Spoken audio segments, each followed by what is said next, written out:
সবাই গরম খবর শুনতে পছন্দ করেন, গরম খবর ভালো লাগে। গরম যে কতটা প্রতারণামূলক, মিথ্যা, গীবত, এটা বর্তমান সমাজের মানুষ অতটা বিবেচনা করে না। গরম খবর হইলেই চলে, তথ্যভিত্তিক খবর কেউ শোনে না। আমি গত গণভোট নিয়ে একটা ভিডিও করেছিলাম, কিন্তু অনেক দেখলাম এটার উপরে আলোচনা করছেন। আবার নতুন করে গণভোট নিয়ে সুশীল সমাজ, ছাত্র সমাজ, বিভিন্ন দলের লোকেরা আবার খুব তোড়জোড় শুরু করছে। এখন এই গণভোটটা সম্পর্কে আর একটা ভিডিও দিতেছি। অর্থাৎ গণভোট সম্পর্কে আবার বলি, গণভোট এটা কি? গণভোট বাংলাদেশে ৭১-এর পর থেকে ৪বার হয়েছে, এই ২০২৬ সালে ৪র্থবার। এখন এই গণভোট, একটা হলো গণভোট, একটা হলো হা ভোট না ভোট, আর একটা হলো জুলাই সনদ। জুলাই সনদ, হা ভোট না ভোট এবং গণভোট, তিনটা এক ভোট। এখন এই যে জুলাই সনদে যে গণভোট আমরা দিলাম, আমি আগেও বলছি, আজকেরও বলি, আমরা যে গণভোটে ভোট দিলাম, গণভোটের নিয়ম কি? যেমন জাতীয় সংসদের নিয়ম কি? জাতীয় সংসদের নিয়ম, আপনি যে প্রতীকে ভোট দিবেন সেই প্রতীকটা মার্কায় থাকতে হবে। যে প্রতীকে ভোট দিবেন না সেই মার্কাটা আপনার ব্যালট পেপারে থাকবে না।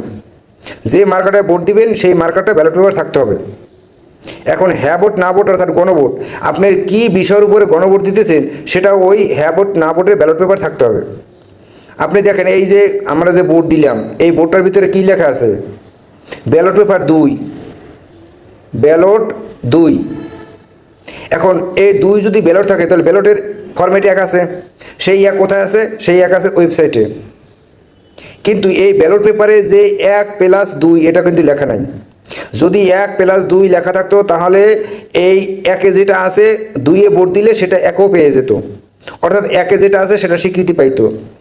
দ্বিতীয় বিষয়টা হচ্ছে, এই ব্যালট পেপারে যদি আপনার ওয়েবসাইট লেখা থাকতো এবং ব্যালট পেপার 2 ফরম্যাট থাকতো, তাহলে 2-তে ভোট দিলে আপনার ওয়েবসাইটে যা আছে তাও পেয়ে যেত, অর্থাৎ সেটাও স্বীকৃতি পেত। এখানে কিন্তু ওয়েবসাইট দেওয়া নাই। আপনি এখানে দেওয়া আছে কি? 4টে বিষয়, ক, খ, গ, গ, ক, খ, গ, গ, এই 4টে বিষয়। 4টে বিষয়ের উপরে তো আমি সবাই ভোট দিছি, এই ভোটটাই তো হলো গণভোট। এখন এই 4টে কী লেখা আছে? আপনি এইটা বাস্তবায়ন করেন, এই 4টে বাস্তবায়ন করতে পারবেন, এটা হলো আইন। যেটা ওয়েবসাইটে আছে সেটা বাস্তবায়ন করতে পারবেন না, কারণ সেই ওয়েবসাইট জনসম্মুখে প্রকাশ করা হয় না। সেখানে আছে প্রায় 84টা আদেশ। এই 84টা আদেশ আমরা ভোট দেই নেই, আমরা ভোট দিছি মাত্র 4টায়। এই 4টে বিষয় ভোট দিছি, সেই 4টে আপনি পাস করেন। এই 4টে হলো গণভোট। যেটা ওয়েবসাইটে আছে ওটা জনসম্মুখে প্রকাশ করা হয়নি, ওটা গোপন। এই গোপনটা কি?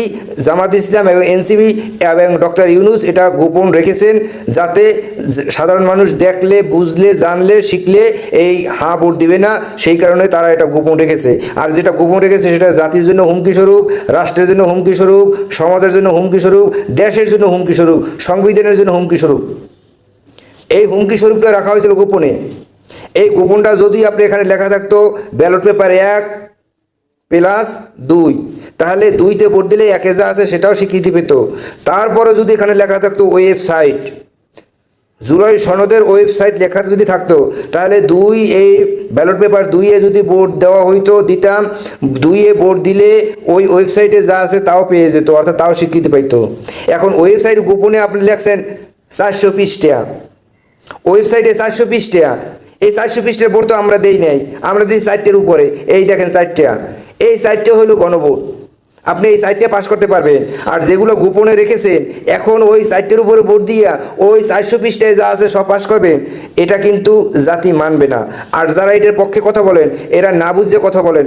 আমার জ্ঞানের কাছে এরা আহাম্মক, এরা অবুঝ, এরা বোঝে না। এরা সমাজকে উত্তপ্ত করতে পারে, সমাজকে রাগান্বিত করতে পারে, সমাজকে বিভ্রান্তি করতে পারে, সমাজের বৈষম্য সৃষ্টি করতে পারে, সমাজের অস্থিরতা সৃষ্টি করতে পারে, সমাজের মানুষকে ইমোশনাল ব্রেক করতে পারে, সমাজের মানুষের স্নায়ুতন্ত্রে আঘাত করতে পারে, কিন্তু এরা সলিউশন বের করতে পারে না।